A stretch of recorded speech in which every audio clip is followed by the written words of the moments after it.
Sophie Holger Strohm. Le plus grand massacre de l'histoire de l'humanité, conférence de Holger Strohm. Holger Strohm, né le 7 août 1942 à Lübeck, est l'auteur de plus de 40 livres. Il s'est fait connaître par ses ouvrages spécialisés au sujet des dangers de l'énergie nucléaire et de la sécurité des centrales nucléaires. En 1971, il a écrit son premier livre sur ce sujet, un best-seller, Friedlich in die Katastrophe, paisiblement dans la catastrophe. Ses nombreux livres et conférences ont beaucoup contribué à la fondation du mouvement écologiste et antinucléaire. Holger Strohm est décrit comme l'un des principaux protecteurs de l'environnement.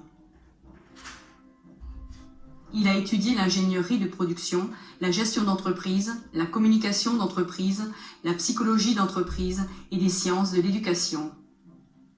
Il a travaillé aux États-Unis en tant qu'enseignant, étant entre autres expert pour des organismes de l'ONU et pour la Commission des Affaires étrangères du Bundestag, le Parlement fédéral allemand.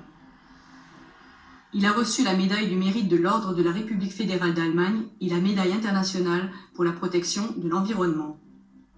Sous le titre « Le plus grand massacre de l'histoire de l'humanité », l'homme de 76 ans rend compte aujourd'hui des liens et des causes des nombreux conflits et des nombreuses souffrances qui sévissent actuellement sur notre planète. Il y soulève de nombreuses questions. Les nombreuses guerres des dernières décennies, ainsi que les premières et secondes guerres mondiales, sont-elles le fruit du hasard ? Ou y a-t-il un plan soigneusement élaboré derrière cette destruction, derrière cet endettement mondial, derrière le déclin des valeurs à tous les niveaux, derrière l'immense pollution de l'environnement, etc. Y a-t-il des gens qui ont planifié et écrit depuis longtemps cette situation désastreuse ? Et qu'est-ce que les Guidestones en Géorgie aux États-Unis et le plan visant à réduire la population mondiale à moins de 500 millions de personnes ont à voir avec cela ? Voyez maintenant l'analyse de Holger Strohm. Die menschliche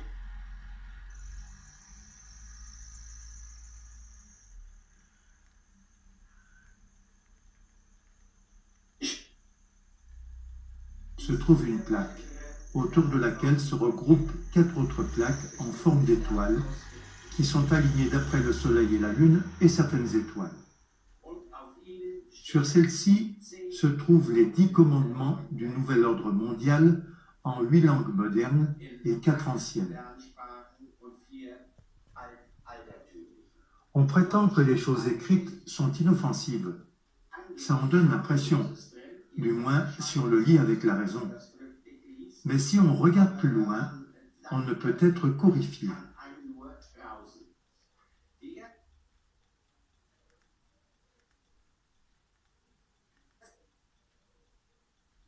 Et 3 fois 22 font 66, donc le nombre kabbalistique pour le diable.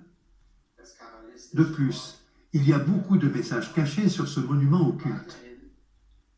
Dans ces 3 volumes, Elizabeth Ross, professeur, écrit quelque chose qui est intéressant. Cet extrait provient de 2 de ces volumes, à savoir dans le plan secret, le manuel des Guidestones.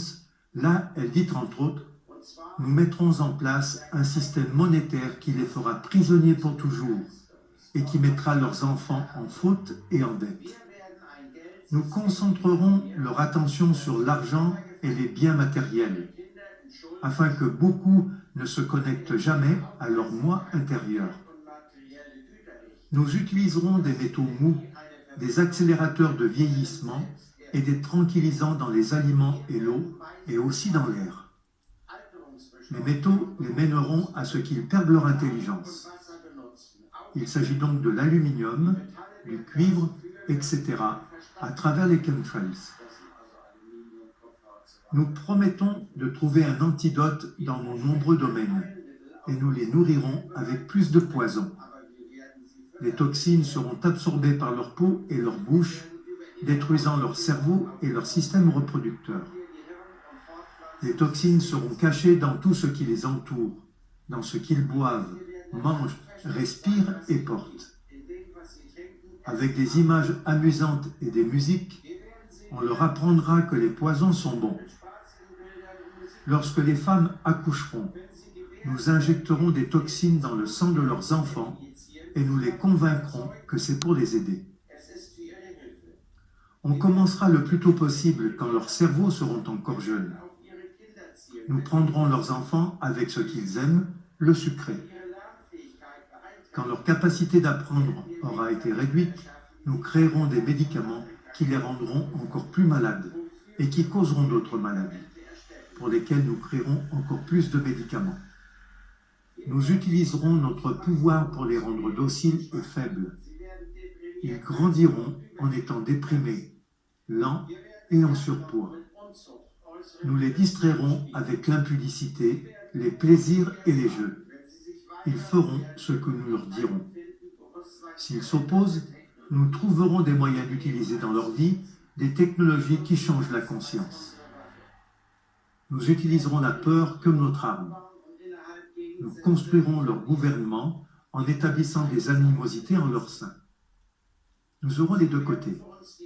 Ils feront le travail pour nous et nous prospérerons grâce à leurs dettes et leur dur labeur.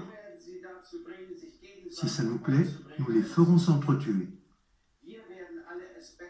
Nous contrôlerons tous leurs aspects de leur vie et leur dirons quoi et comment penser.